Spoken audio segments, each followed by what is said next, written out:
Here we are. Happy Memorial Day weekend, everybody. Happy Memorial Day weekend, Mike.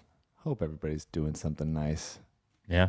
I'm wearing my my Harris Blitzer Oh, the Turnpike Throwdown. Turnpike Throwdown, which I really do. Someone sent it to us. A listener sent it to me. Yeah. And I know you know. I was explaining for the people that didn't listen to every single episode. And I play basketball in this most of the time when I play. Not in my league, obviously, but like Which is awesome, actually. In a pickup game, I'm almost always using this. It's just. Do you ever wonder if people it's nice. see it who don't know you and is like, is that guy, maybe they saw you jumping around on stage at a lottery party and this, and they think maybe you're a finance bro or a tech bro or something. They certainly could think that. Someone asked if I worked for them. I was like, no, someone just sent it to me. Someone just sent it. I cut a clip of the reaction to us keeping the pick. And as I was cutting it, I was thinking, like, imagine not knowing anything about, like, just scrolling on YouTube Shorts, and this just comes up, just a bunch of guys on stage hopping around. You got to assume it's something way worse. Yeah. If you don't know anything, you'd be like, oh, fuck, I don't want to be there. What are they on about? What are these guys up to? But no, it is a complete moment of pure joy. Just like unabashed, thrilling joy that you lose control of your body parts. I sort of regret not like running into the audience, and sort of just like jumping in, being mobbed or something. I would have loved that. I should have done that. I hadn't planned what I would do. I'd only planned what I would do if they didn't get the pick, which was lay face down on the stage for the rest of the show. But I didn't plan on what I would do if they did, or if they got like a really good one. Well, then I think you could say, and this is for all of us, certainly for me, the reaction that people saw was completely natural, honest reaction. Like, that's what it was. Right. Imagine if that was like, we came up with it. Yeah. Here's the plan. I jump onto Ice Grease's back. Yeah. We jump around like sort of doing fists in the air. Yep. Me and you miss each other. Well, there's nothing. I actually planned. You mentioned like planning if we didn't get the pick. It's not like I had a plan, but I knew what I was going to have to do. Like, if we didn't get the pick, I knew, and you made fun of me for it, but you were right.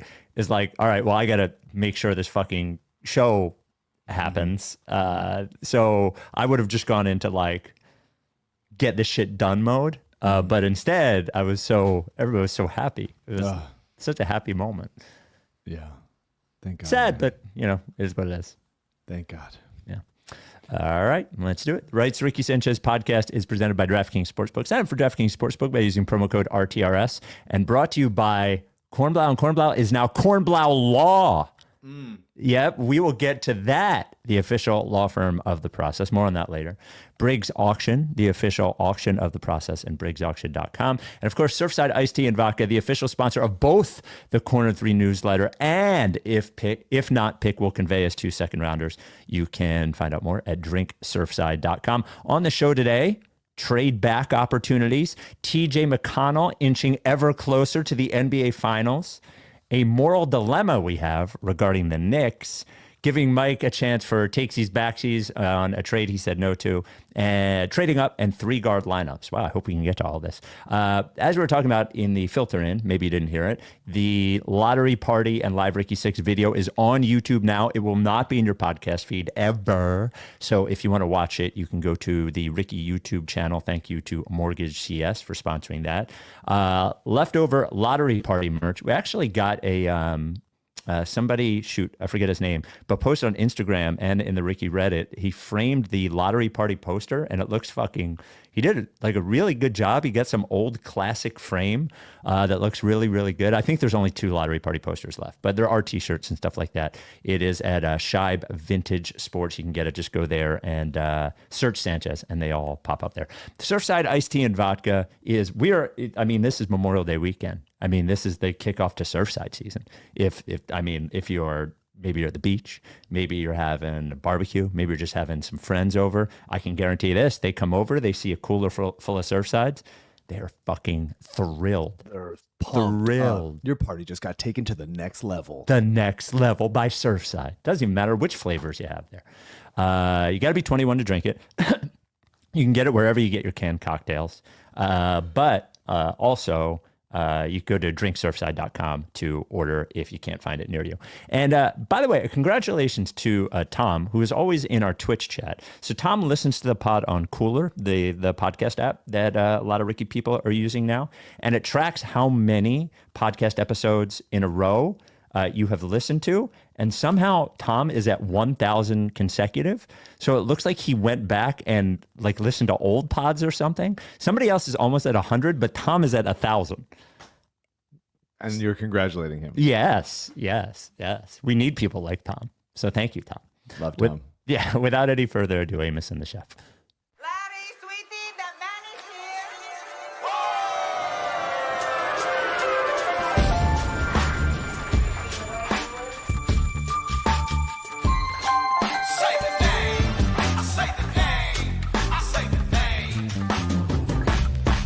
We were right, y'all. We were right. Even when it went wrong, we were right. We was right, y'all. We were right. So say the name. Say the name. We were right, y'all. We were right. Even when it went wrong, we were right. We were right, y'all. We were right. So say the name. Say the name. Say the name.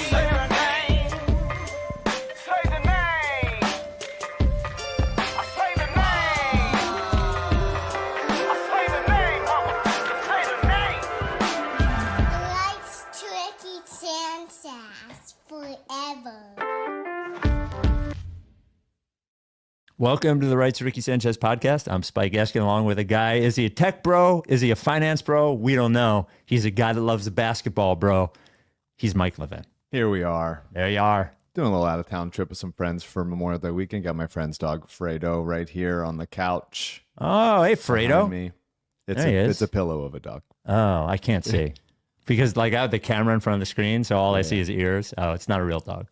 If he was posed like that the whole time, that would be pretty impressive. Just didn't move. The most obedient dog in history. Yeah. He just looks confused. Yeah. Well, here we are.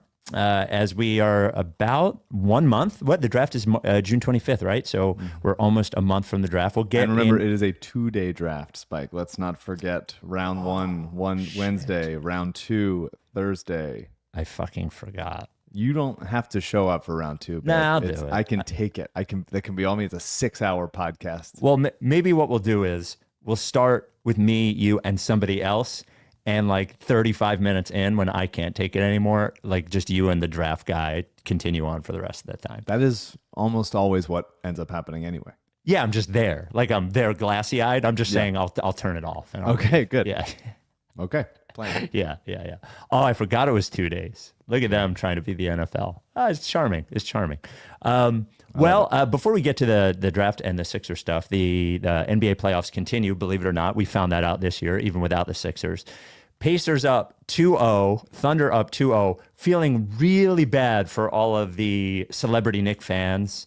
Very hard for all of them, I'm sure. Ben Stiller is just really, really in a bad spot right now. The Dune guy, the guy from Dune. The Dune guy. Come on, you know his name. The Dune kid, a Turtle from Entourage, all just in shambles as the Knicks lose their first 2 at home. And then the Thunder have evolved now into looking like the dominant team sort of they looked all year against the Timberwolves. I actually give a lot of credit to Denver for stretching them out as much as they could because OKC looks just like a freight train now. It's going to go through the rest of the playoffs. Yeah, I mean, Jokic is incredible. Aaron Gordon, what a gutty performance from Aaron Gordon to play as well as he did. He's become a way better shooter. Their chemistry together is crazy. And even though MPJ had a bad playoffs, he was obviously suffering from the shoulder injury. Jamal Murray not his best, but like Denver pushing them, they came really close to winning that series. Yeah. But I've thought Oklahoma City is the best team in the league all year. I would be very happy if they won, but I'm cheering for TJ now. The Pacers are really good, dude. They are. They have turned it on and been good. Pretty ballsy, man. Back-to-back conference finals appearances, to take down an injured but still very good Cavs team, and then win 2 in Madison Square Garden. Obviously, the Haliburton shot has echoes of the Kawhi shot. I will say it is really a perfect blend of the Kawhi shot and the confetti game Bellinelli shot. Yes, it really is. People have made that point. But yeah, I mean, the Kawhi shot was Game 7 to end it, and it wasn't a complete collapse. So you don't get. Let's just be clear. No one gets to be more sad than us. So No. Let's just be very clear about that. It also bounced 4 times. Well, and it went into overtime. It went overtime. The Haliburton shot went into overtime, and to your point, it wasn't a game winner. There was I actually think it's more impressive that it tied it and the Pacers still won, because that come down off of the thinking you won it, the choke sign, all that. And I just want to say that Obi Toppin dunk in fucking overtime was unbelievable. Sick. It was an unbelievable dunk. Yeah, and TJ marching toward the finals now. And TJ's incredible. We haven't talked. I've been thinking about this for a while. I don't know if we talked about it too much. Aaron Nesmith fucking kicks ass, dude. Yeah. He's obviously he's turned himself into a very solid shooter. He's still streaky in that way, but hit a ton of big shots in that game. He is really the tone set. I think Haliburton is obviously who they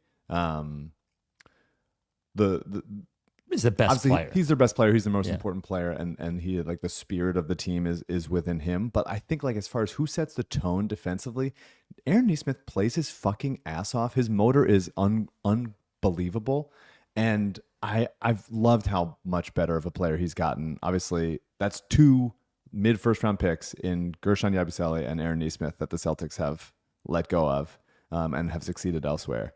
And I just want to take a little moment of joy in that, because it feels like the Celtics never make mistakes.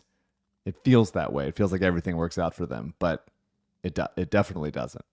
And I'm enjoying that now. When you succeed, you get remembered for your successes, and your failures sort of get, forgotten. And it's when you don't succeed, it's the other way around, For sure. The other thing about Nesmith is just from you talk about his motor, just his pop athletically to get some of those threes off that he got off.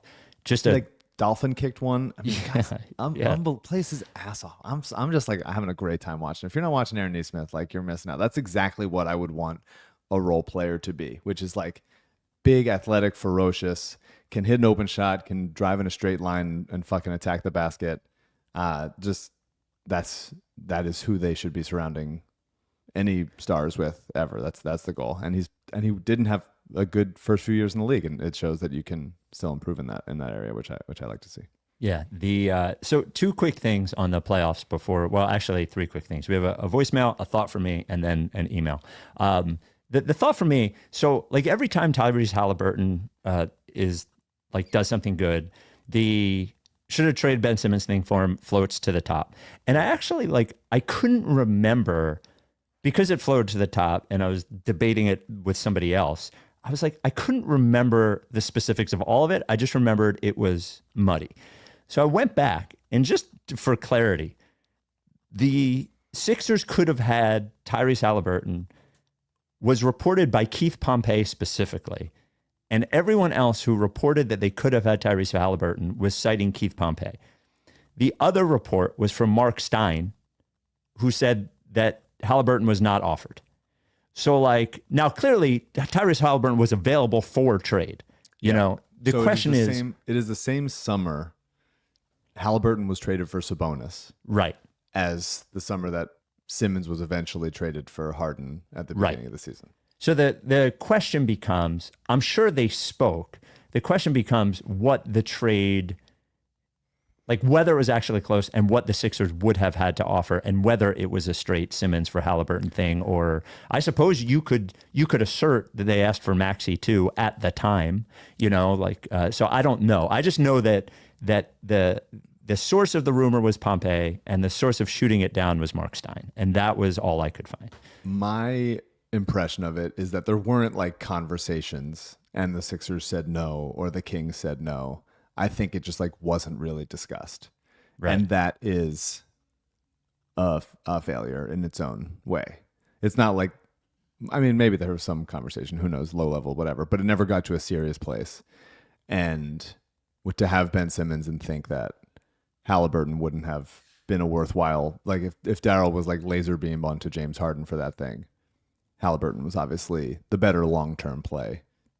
And yeah, people just, people don't like Haliburton. People think, he dropped in the draft a little bit because people didn't think that his game would translate, but he's just a special player.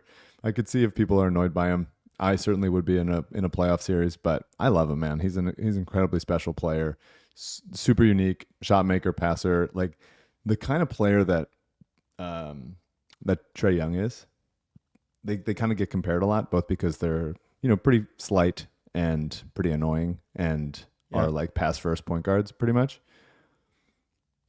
Haliburton gets the ball out of his hands so fucking fast, and that is such a beautiful gift in your point guard that really sets the tone for how you're going to play. And Trae Young obviously just like has the ball in his hands on a hardened level all the time, and there's a frustration and a everybody stand still version of that, and that never happens on Haliburton teams. It didn't happen at Iowa State, didn't happen in Sacramento, it doesn't happen in Indiana. It's really fun to watch him. It would have been great to have him. Tyrese as a backcourt would have been defensively an issue, but fucking sick, honestly.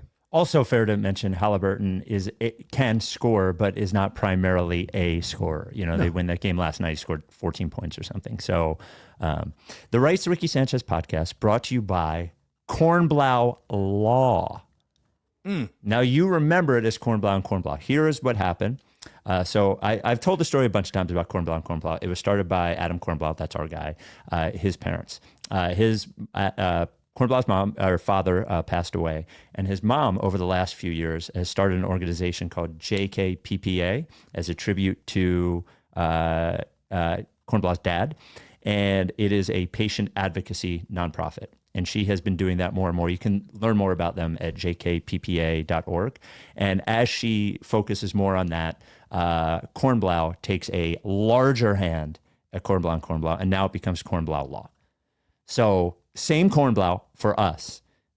All the same good stuff. You reach out to Kornblau, you get a Kornblau, different email, different phone number. Now, let's see if you can figure this one out, Mike. The email address, if you think you have a case, is kornblau@kornblaulaw.com. I really do wish there were more Kornblaus in that email. In the email address, we'll see what we can do. It feels like light. If we can negotiate for more, I would try to do that. We'll see what we can do. Maybe we get somebody who works there to change their name to Kornblau. I don't know. Phone number, 215-701-4467. 215-701-4467. Kornblaulaw.com is the website. By the way, website looks excellent. He looks, I'm just going to say this, really handsome in the fucking pictures. I'm just going to say he looks like a boss, kind of looks like a TV lawyer. The great thing about Kornblau is that he is good at what he does. He is passionate about what he does. He will get you results no matter what sort of personal injury lawsuit it is, whether it's medical malpractice, injured at work, car accident, blah, blah, blah, blah, blah. We'll come to you, all those things. But once again, it is now kornblaulaw.com. Email address kornblau@kornblaulaw.com. And the phone number is 215-701-4467. You ask for Adam, you get Adam. So there you go. Congratulations on the new site and the rebranding Kornblau. We love our Kornblau. I don't know, Mike, if you're going to remember this initial email that we read on the pod, and we have to approach it with vagary, but we got a follow-up voicemail given the Knicks down 2-0 to 833 Lickface. What's up, guys? You may remember last summer, a Ricky listener emailed saying that he had evidence that suggested an important anonymous Knicks player recently committed acts of adultery. I'm buddies with that guy and have seen the evidence, and I'm wondering, since the Knicks have just begun the conference finals and further embarrassed the Sixers for our playoff performances, is it time to release the evidence and cause chaos for the Knicks and this anonymous player, or do we hold on to it for a future Knicks-Sixers series? We await your orders, but I can promise you the evidence is damning and it is real. Thanks. Yeah, so having seen the evidence, it is damning. I've seen the evidence. Are you buddies with this guy as well? No, he sent it to us. Wow. Yeah, so I've seen the evidence, at least a part of the evidence. What I will say is it is damning. And I will also say that privately, I have threatened 2 or 3 Knick fan friends with the potential release of information if they didn't settle down. Wow. So my position is this feels a little like retweet Armageddon, in that if you wait for the perfect time, but now they're down 2-0. I don't want to waste it now, is what I feel like.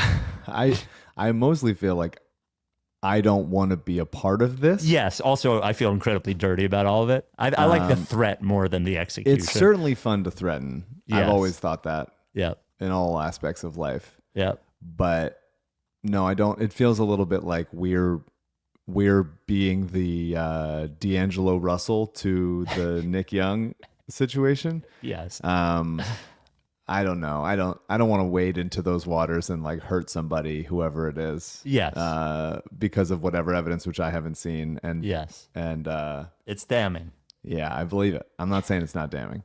I can hear it from the emailers and your voice. So well, they want to release it so bad. You can hear they're just dying for us to say release it. I'm not. I think our official stance is we're not involved, but also I wouldn't release it. That is my official stance. And I recuse. Yeah. It's a full recuse. When like a congressman like doesn't show up to vote, I'm just like, I'm not there. I'm not there that day. And then final thing, we got this email, rights@gmail.com. It came from Mike M. I think it might be from Daryl Morey though. I don't know, under an assumed name. Hey, Spike, Mike, and CJ. I have to get my new this is Daryl. Daryl sent this. This is a fucking Mike M. Yeah. Choosing the first name that you thought of, Daryl. Yeah, that's mine. Yeah, Mike. And what would his last name would just start with M too. Probably, it's Mike. Yeah. Just start with M. Yeah. All right, here's Daryl's email. Yeah, I have to get my new biggest Sixers pet peeve off my chest. I'm seeing it everywhere. It's driving me nuts. It's everyone talking about the Sixers conference finals drought. Look, I get it exists, but since when was following conference finals droughts a thing? I thought that was only for things that actually matter, like championships. It's been over 40 years since the Sixers have won a title. No other Sixers drought needs to be tracked. I'm seeing and hearing Sixers fans act like if the Sixers just made one conference finals, they would have viewed this entire Sixers era through a different lens. To that, I say nonsense. Are you telling me that if just one of those seasons the Sixers had gotten past the second round and they got smoked in the conference finals, that fans now would be talking differently about this Sixers era of basketball? Hell no. They just moved the goalpost to a new thing they haven't accomplished, which has been there all along, not winning a title. This is the same Philly fan base that remembers the Andy Reid era Eagles as a bunch of chokers for only getting to 4 straight conference championships games and not winning a Super Bowl. Let's stop pretending that if one of these Embiid era Sixers teams made one conference finals, it would have made a difference. Mike? No. First of all, thank you, Daryl, for emailing. Yeah, thanks for the email, Daryl. No one thinks that simply the only thing keeping this era from being a success is had they beaten the Hawks and then gotten swept 4-0 in the conference finals. No one thinks that. No one. But it is just emblematic of how especially pathetic they have been in the playoffs to have never defeated a good team in a playoff series and never won 2 series in a row. Obviously, people would go, well, they still didn't win a finals. They didn't win or get to the finals. They didn't win a conference finals game if they got blown out, whatever. But like, you can only say, hey, how bad has it been? And it's been as bad as they are one of the last 3 teams to have not made a conference finals in the last 25 years. And that just sort of paints a picture. So yeah, if they just like the Kings and the Wolves had like massive playoff droughts for a long time, and the Pistons hadn't won a playoff game in a long time. Like that's just that's where you're meeting the team where they are. And the team where they are is they have never beaten a good team in the playoffs. And if they had beaten one good team in the playoffs, that would have, for that moment, provided us some joy. And they have not given us that. They've given us almost beating the Celtics, going up 3-2 on the Celtics, and almost beating the Raptors. And that just is not enough. That's not enough for this era of basketball. That is embarrassing. And you may say, hey, this has gone so poorly, you're lowering your standards. Yes. Yeah. Yes. Yes. Yes. Yes. Yes. Yes. Do not let perfect be the enemy of good. You know. By the way, before we move on to the next thing, in the YouTube chat, Pacers director of PR, former Sixers PR guy Mike Preston, Good for Preston, man. The Pacers, He's been with the Pacers for a long time. The Pacers are pretty good, he says. Yes, they are. He's been there. Him and TJ have been there for a long time. Yep. Preston He followed with the Sixers TJ. for a while. Everybody knows it. It's great. Preston was always good to us. Yes. Happy for him. Yeah. I saw him in the chat. I was like, oh man, they're really having a good time. I do feel, man, I want to see TJ in the fucking finals. That'd be sick, man. Harassing the shit out of SGA. Also, by the way, Tony Bradley playing playoff minutes last night, conference finals minutes. Made a conference finals before Embiid. Just so bad, dude. We're fucked. I also think it's cool, and you're gonna maybe roll your eyes at this, but I think it's cool that the 4 teams that are left, 3 of them have never won a championship before, and the Knicks haven't won it since '73 or whatever it is. That's cool. That's fine. That's awesome. Yeah. I love that shit. I'm happy that some fan base is going to be really very happy, and hopefully another fan base can appreciate. Like if the Pacers make the finals and then lose to the Thunder, then I hope that the Pacers fans can be like, "This was a great season. What a nice thing. I'm happy for them." And very happy for all of them. I long for that. I long to get blown out by the Thunder in the NBA Finals. If that happens next year, I'm a happy guy. Oh my God, we'll hang a banner. We'll hang a Eastern Conference champion banner. Yes, absolutely. We'll hang and we will put Daryl's face on it, and we'll say, "Yes, we are happy now." Yep, and then we'll send him a jersey that says "won the conference finals" on the back. Yes, finally won a conference finals. Number finally made the conference 76. finals. All of it. Yeah. About time. And I'm happy for any fan base except for the Knicks, the most putrid, disgusting fan base in sports.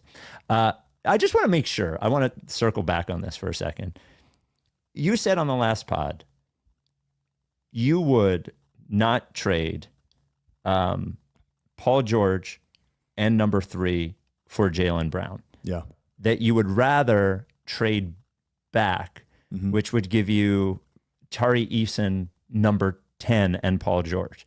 So your contention is, we got some emails on it. I just want to make sure you would rather have Tari Eason, number 10, and Paul George than Jaylen Brown.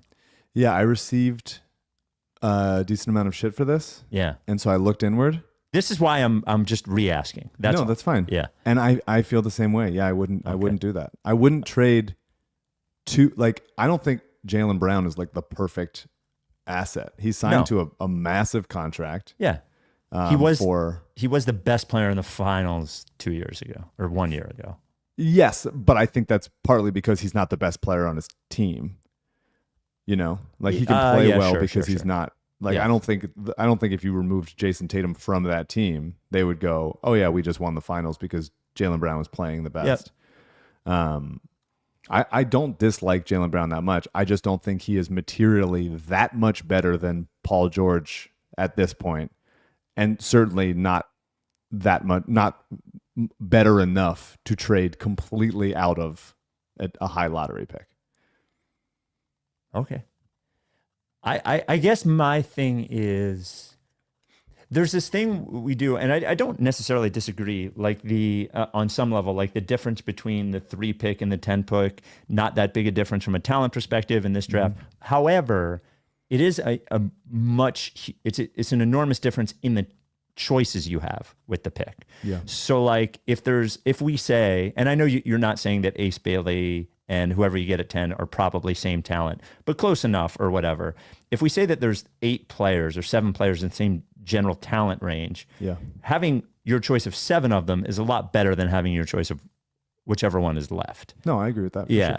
So like, I don't know, 10 just doesn't seem, whatever. It is what it is. It just feels like you're getting 2 role players and Paul George as opposed to Jaylen Brown, who is better than Paul George, and I'll go find a role player elsewhere or whatever. I hear that. I think that's a perfectly reasonable opinion to have. I think it's a little tricky, right? Because I feel outside the top 2 in this draft, there is no one that I feel like very confident is going to be a superstar in the NBA. And you've been consistent on that. But I think that there probably will be one. You know what I mean? Like SGA there almost certainly will be one. And SGA, Haliburton, obviously you can go down the list. Could get picked at 15, or whatever. Yeah. And I think even if I think there's a gap between superstar and role player, right? Like Desmond Bane is not a superstar, but he's also not a role player. Right. And so, Donovan Mitchell, kind of the same, not as in the SGA and Haliburton conversation that I was saying before. So I just feel like, based on the Sixers' current predicament, if they feel like there is somebody, Trey Johnson, Derek Queen, Colin Murray Boyles, whatever, that they could get at 6 or 8 or whatever based on their intel around the league, they wouldn't be trading down being like, oh, we'll just give ourselves fewer options. I think they would be trading down with the idea that this person would be available, that they like just as much or more. I think there's also this idea that, like, I feel personally that there's not too much separating a lot of these guys. I think NBA organizations feel very differently. Sure. Like, scouts are. By the way, it might only be about 1 or 2 guys at the top end of it. Like, they might agree with you on 6 of those 8, but not on 2 of them. Well, I'm just saying specifically, like, you talk to scouts and they have really strong opinions. Right. Like, scouts are not as I'm doing a little bit of like, I like this guy, I prefer this guy, but it's pretty close. I think scouts are being like, no, this guy is total trash, and I wouldn't pick him in the top 25. Right. Yeah. And this guy is better than whatever. There's a lot more variety. If you feel like you are a true expert, which I don't consider myself, then, and obviously, like, you see these people, they're seeing them from like AAU, from 8th grade sometimes, whatever. And they talk to these kids and they have a good sense of like how much better they're going to get, blah, blah, blah.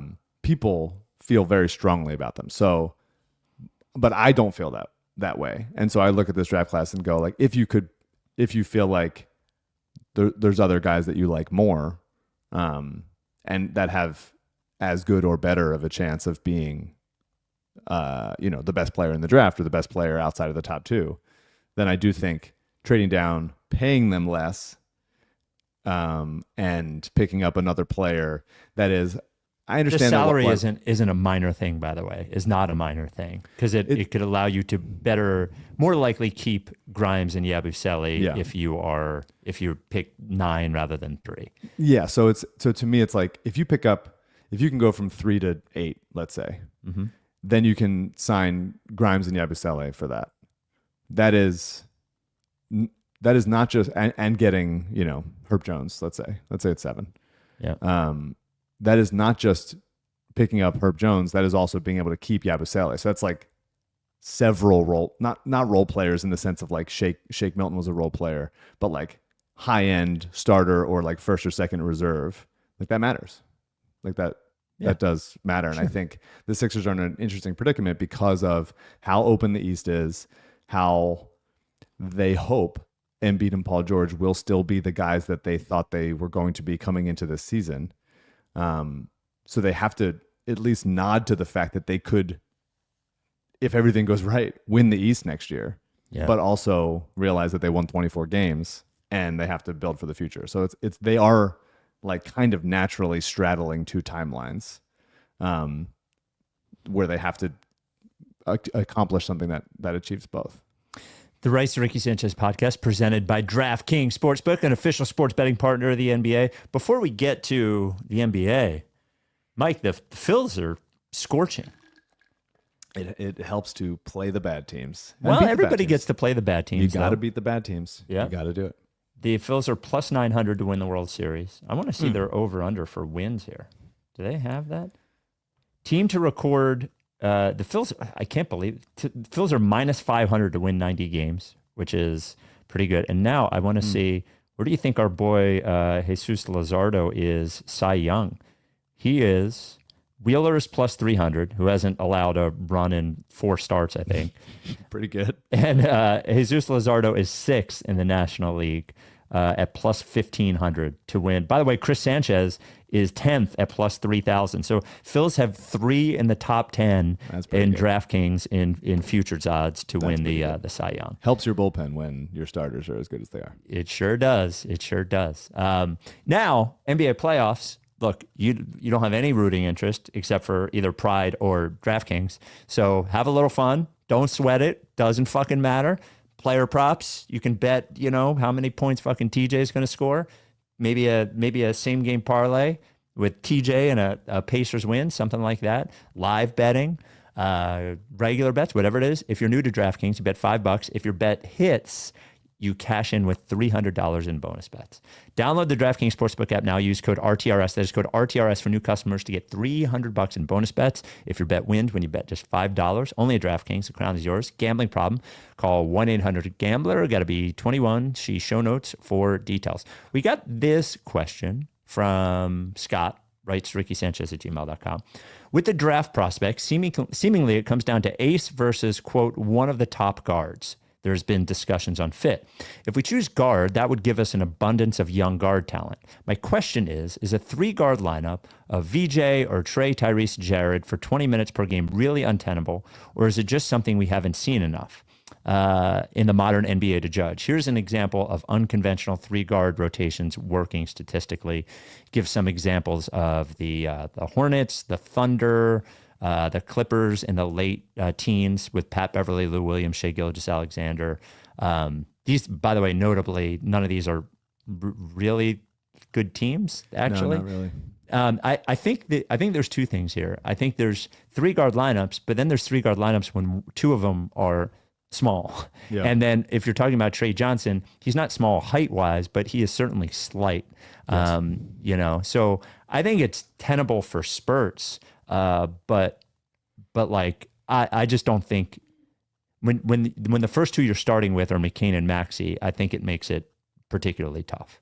I'm gonna keep saying I think Maxey is at a average to above average guard defender now. But he's still short. Small for sure. Yeah. But if a playoff team wants to go at Maxey over and over again, I mean, like, they could do it, but I'm fine living with that as he gets older and more mature and continues to fill out. Like he took a leap last season that I really appreciated. I think he took it personally that, like, Jaylen Brown would just put him in the basket sometimes. And so yeah, I mean, I think McCain is going to be eventually an average defender. VJ, first of all, I'm really not considering VJ at 3. I think he's an incredibly nice prospect, but his lack of half-court offensive juice, I think will hold him back from being like any high-level superstar. And I just think there is he feels like a guy you pick at 9, not a guy you pick at 3. Totally. I think there's not that much. I mean, he's way more athletic and a better defender, but his shooting and ball handling are significantly worse right now than Quentin Grimes. And so I don't see why you take Edgecombe unless you think he has like number one option juice, and I just don't think he does. Trey for sure would be a tough pairing with Maxey and McCain on the court at the same time, but you don't have to play all 3 of them at the same time. You can play two out of the 3 of them at all times. Having 2 of those guys on the court at all times is great.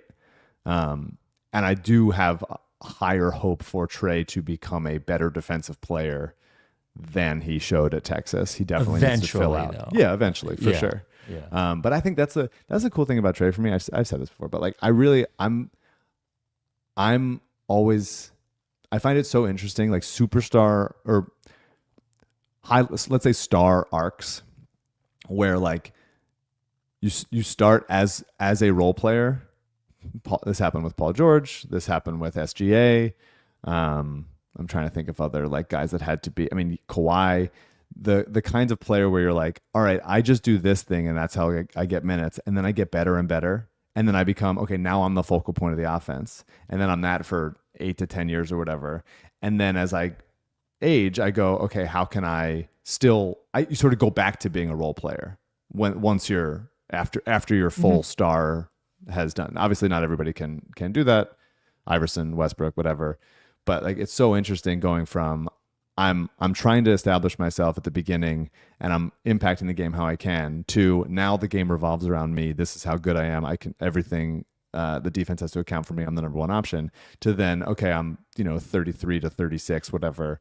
Now I'm filling in how I can. I think it's just such an interesting thing. And so Trey to me is a really perfect look at that of, because he can impact the game as a role player right away, because he's one of the best shooters to come out of the draft in a long time, and he's also long and athletic for that guy, and he also has handle, and I believe has a better creation than somebody else would. I could see him going from role player to number one option, and then his game aging well as well. But obviously, he does need to put on weight. He does need to try way more defensively. I am worried about his lack of rebounding. I think that's a uniquely good indicator of how high a motor is, and so that definitely gives me pause. But and also I think you're not drafting anybody to be like, well, they have to play with McCain and Maxey all the time.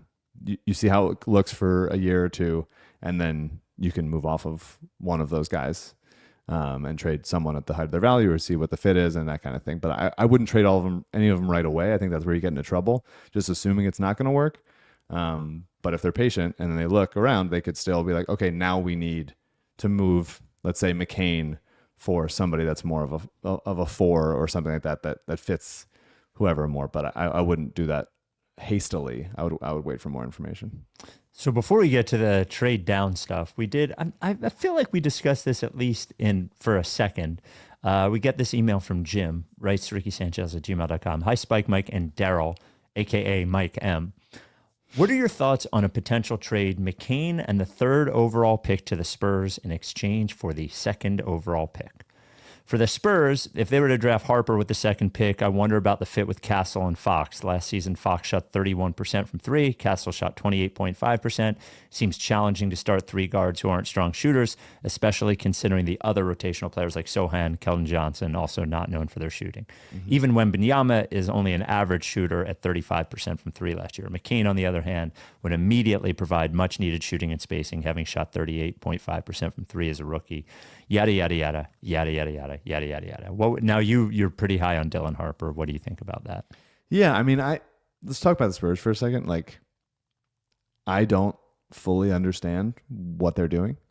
I think De'Aaron Fox is a nice player. It was a weird trade. But if you're expecting him to be your 2nd best player on a championship team, I do think that you're going to be disappointed.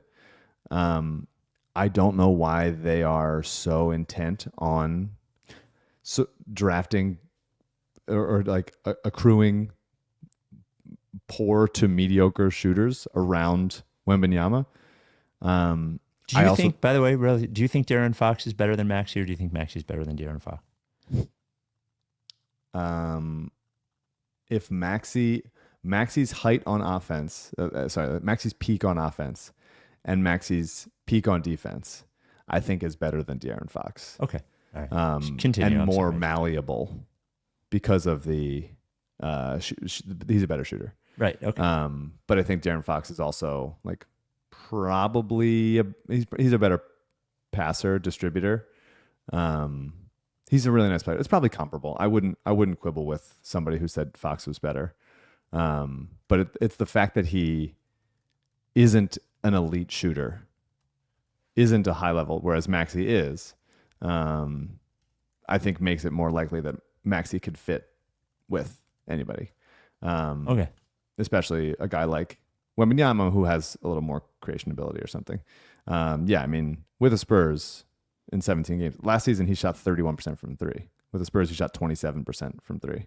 He's had one season in the last 5 where he shot over 32%. This is Fox from deep, and it's like that just makes it hard. That just makes it hard to. You want to be able to have like deadly shooters around your superstar player. This I think McCain would really super help them. I think McCain would be a wonderful fit on the Spurs. Him and Fox also wouldn't be perfect together, but him and Castle would. This trade would be tough because I think Jared really did pop way more than I expected. I didn't love the pick. I didn't hate it, but I didn't love it. I would be terrified to trade Jared McCain, to be honest with you. Yeah, I'm a little scared of it also because of how good he was in those, month and a half. I know this sounds crazy, but like I feel like Jared McCain has I'd be terrified he'd be a top 15 player. I mean, I don't think that's going to happen, but I also didn't think that he was going to be as good as he was last year. So I'm exercising a little bit of caution and humility and going like, maybe I'm fucking wrong. I mean, he plays his ass off. He's a good shooter. He's a smart player. He can score from all over. He's strong. He has good a little feel bit of for that the game. Great feel. He has that little bit of that Brunson thing where he can just like get into you and still get his shot off somehow in a frustrating way. But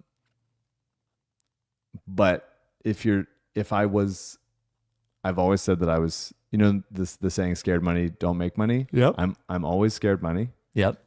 Proudly scared money, 100%. But if you took that away from me and just said like, objectively, would I do this? I would trade McCain and the third pick for the second pick, and take Dylan Harper. Because I think Dylan Harper and Maxey would be a really, really perfect pairing. And then that is truly, then you could go, okay, the next generation is here. If you get anything out of Embiid and Paul George, great, but you wouldn't necessarily need it. It starts to make a lot of sense with everything fitting together. So I guess I would do that, but I also wouldn't do that. Problem being, though, everything's a hedge now anyway, is that like, you're like, okay, going to try to win a championship next year. Here's our rookie point guard. Like, yeah, but I think that would be, if you got Dylan Harper and he's as good as I think he's going to be, and which I think is eventually like a top 10, 15 player, as both just a top 10, 15 two-way player. I think he's going to be really, really above average defensively, and I think he's going to be one of the best lead guards in the league. Then you can go, competing for a championship with Embiid and Paul George is gravy. Anywhere they go in the playoffs is good experience for Harper. It's good room to grow for him and Maxey and prove it in the playoffs and stuff. But I think like, if you right away, the baton for me would be passed towards, this is the most important thing, is Harper being like groomed to be the number one guy on this team. And whatever happens this year, if you get lucky health wise, would be like, oh, how good this is for Dylan Harper. Right. Basically. The Rights to Ricky Sanchez podcast brought to you by Briggs Auction, the official auction of the process. I choked on an auction this week. CJ. You choked? I choked. Haliburton? I was like, Haliburton over there looking at you? Dude, they had two Herman Miller Aeron chairs, and they were both at like $150, and I need one for the office, and like brand new, they're at fucking $1,000, or you buy a refurbished one for $600. CJ, damn. Shake your head dismissively at him. I forgot about it. I choked. The prices have gone up too. Like I bought this one in 2021, and I looked new recently, and they were like $300 more than what they were. Because I went to go buy one new, and I'm like, $1,028. What are we talking about here? It's a fucking chair. Yeah. I'm scared of refurbished. I'd rather get a deal anyway. Yeah. Briggs Auction. You find all sorts of stuff. Art. You find furniture. They're basically a new auction every week. They had two going on at once there. Most lots starting at like $1. Download the app at the App Store or Google Play. CJ, what do we have as the Briggs Auction item of the week for this week? Yeah, there's been a lot of watch talk recently when we're looking at Briggs. I'm switching it over to clock talk. We have these two Bakelite Art Deco clocks. Those are cool. There's a few other ones in the slot. I really love the font of the numbers on each clock and how different they are. Yeah. And then we have this one over here. Really cool. It has like this book top design to it. Everything from this era of this Art Deco design is so unique and so different. Is this late 60s? Is that where this is? I'm not exactly sure what these specifically are dated. A lot of them are made in the U.S. Yeah. Some of them probably haven't been tested, but the design alone, very cool. Very nice to look at. There you go. Briggs Auction. Whether it is art or clothing or collectibles, or I think there's a vehicle in the current one too. What you just do is either download the app or go to the website, check in every single week. Briggs Auction, full of shit you didn't know you needed until you actually saw it. If you win an auction, very easy to pick up, open pickup on Saturdays, which is like today, or by appointment during the week, or work with you on a shipper. If you have a bunch of stuff to get rid of, maybe a Herman Miller Aeron chair, first thing you do is send me an email. But then after that, if I don't respond to you, send an email to info@briggsauction.com. They can auction that stuff for you. Briggs Auction, the official auction of the process. I put up a poll on the Ricky Twitter account. If you had to guess, the Sixers will pick at 3, trade back for more picks, or package number 3 with Paul George. 57% say they think they will pick at 3. I find that to be, I feel like they're going to trade back. Like that is what has become the most likely scenario to me. You as well? It's hard to know. I sometimes think that, and sometimes think that the front office will agree with my assessment that there's more value in trading back, picking up someone that could be really helpful, that's also young and potential to grow. Like Tari Eason is a guy that I think has the potential to be beyond just a role player.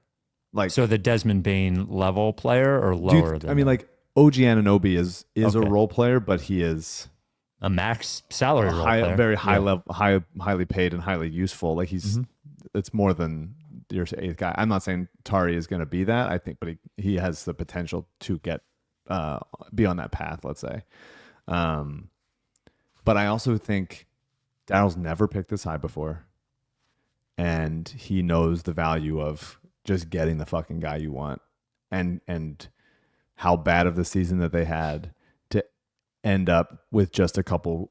Like if he does trade back and get like a guy who is a role player now, even if it's Cam Johnson, whatever, or like trades back just for picks and gets 6 and 18 or 8 and 19, which would be from Washington or Brooklyn,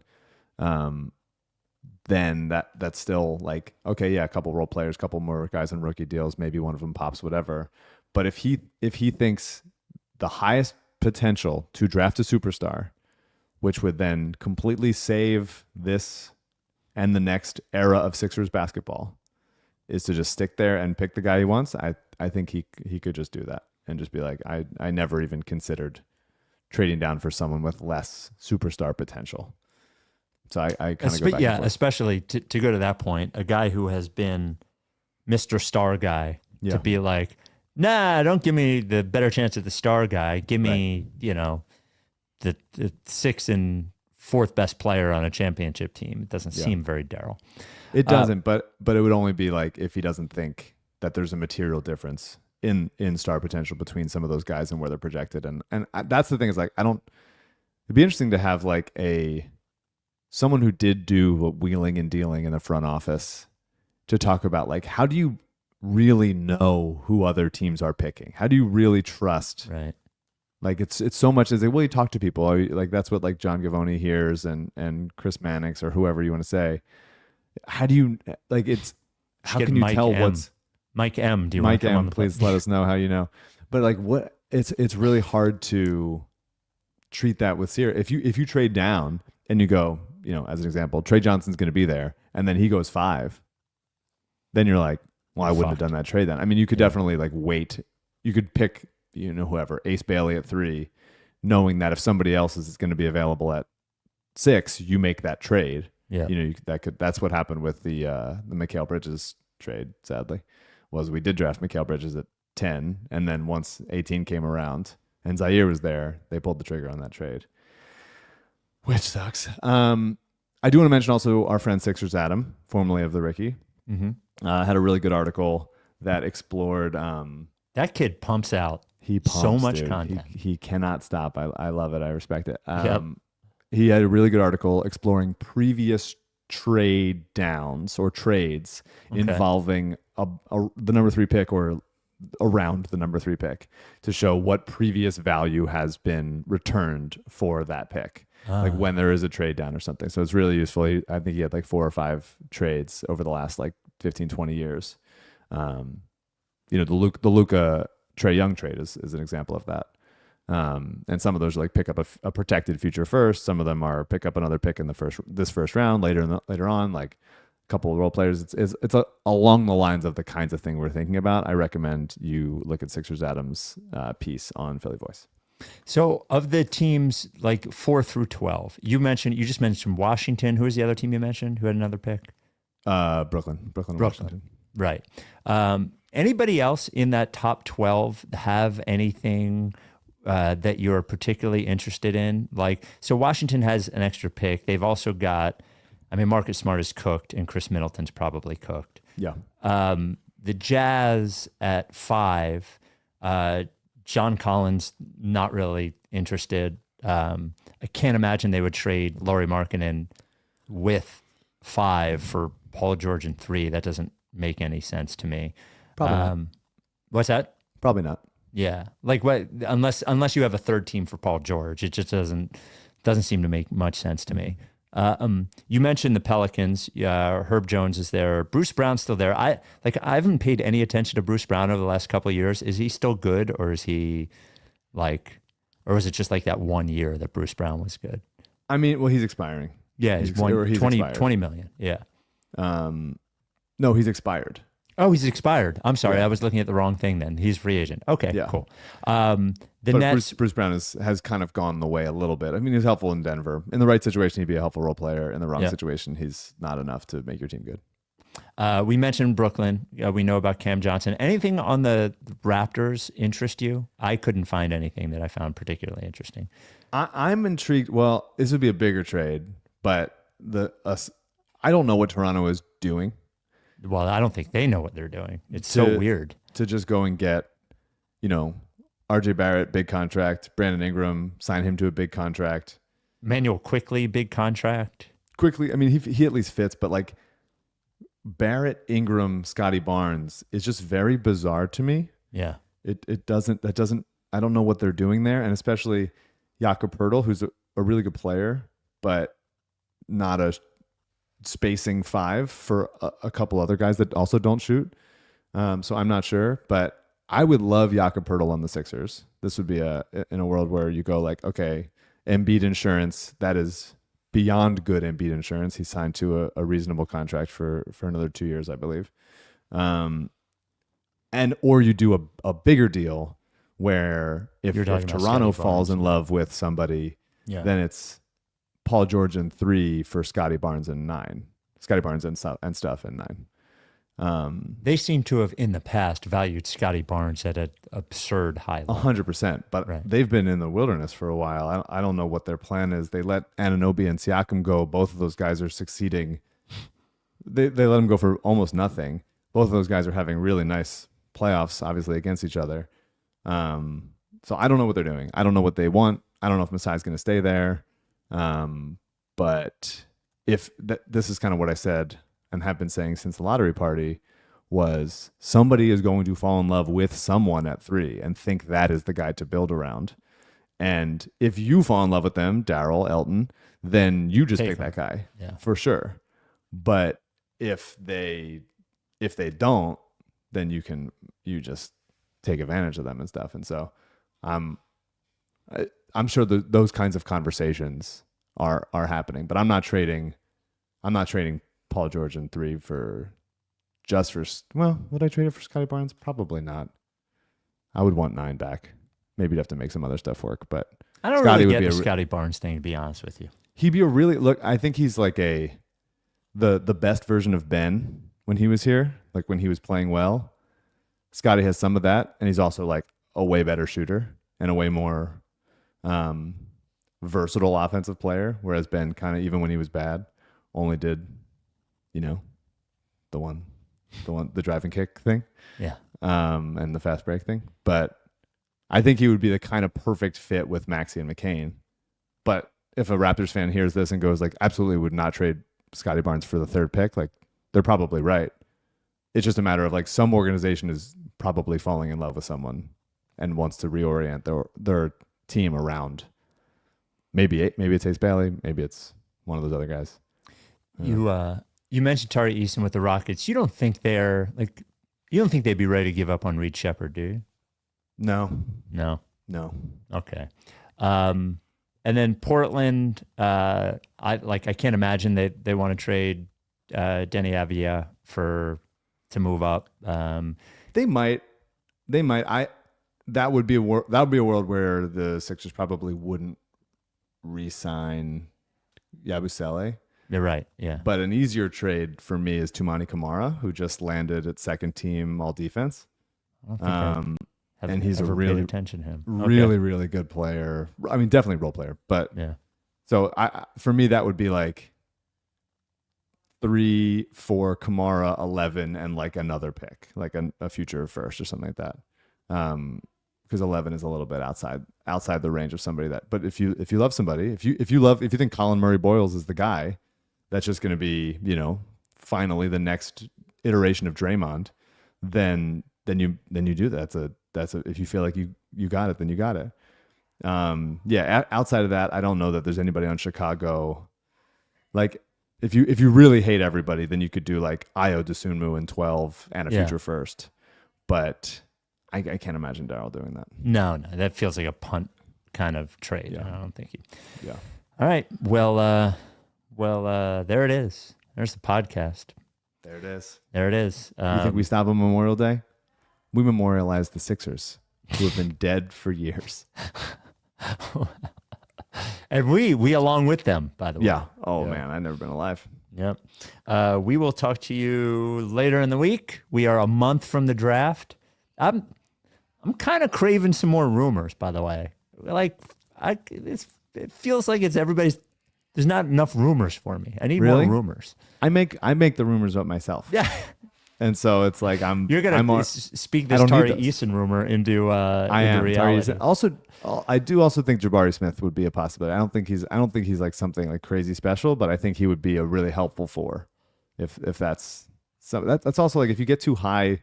You mentioned Danny Avdia. Who else did you mention on?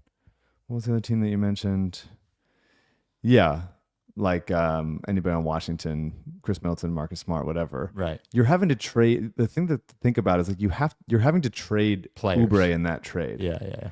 And not that he's like the perfect player, but you're having to factor in how much better is the guy you're getting. Well, he's at least a guy, and he's at least a guy, and he's like one of the guys that they said that the archetype, at least not the shooting part of it, but the athleticism and the youth is what they were missing. Totally. At least he's a guy. He's not young, but you know what I mean. Like he is an athletic, physical, tries hard, dunk stuff. Yeah. I think that would not be a completely negligible trade. If you lose Oubre in that trade, you really have to. If he's going, you have to seriously improve at a level that makes it worth it. All right, we will. One last thing. I feel like poor Dan Olinger came on the show last time. Came over.